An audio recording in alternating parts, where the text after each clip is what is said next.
So tree lines are what we call rows of distant trees. They're close enough so that you can see some detail of individual treetops, but they're still far enough away so that the bottoms of the trees all blend together.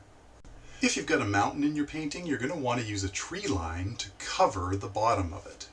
And some landscape paintings are almost nothing but tree lines. Now, the number one problem people have with tree lines is not using contrast. A dark tree line on a dark background just won't stand out. You need dark against light and light against dark.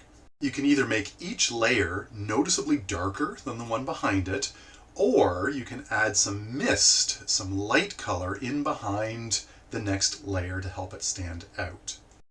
If your tree line is in the foreground, you can even use highlights to create a light layer against a dark background. We're going to look at making rows of pine trees first because they're the easiest. You're going to usually have some kind of mixture of blue and green for your color scheme, and then you just need a flat brush. The bigger the brush, the bigger your trees are going to be. Load your brush up with paint to a chiseled edge and then tap from the bottom to the top, making these vaguely triangular pointy shapes. If your trees are very far away, it's okay to have very sharp chiseled lines, and you can even slide the brush a bit. But if your trees are a bit closer, it's better to use an older brush that's kind of spread apart a bit and to tap, not slide. That'll give it some natural texture.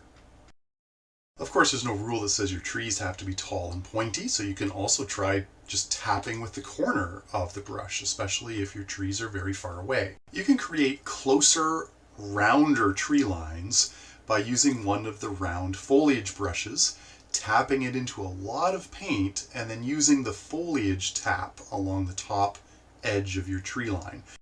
And in most cases, that's really going to be all you need. Tree lines are rarely the focal point of your painting, they just need to not draw attention to themselves. If your tree line is a little bit closer, you're going to want to break it up with a little bit of a highlight texture. Now, this texture should just be a little bit brighter than the color that you've used on the rest of the trees.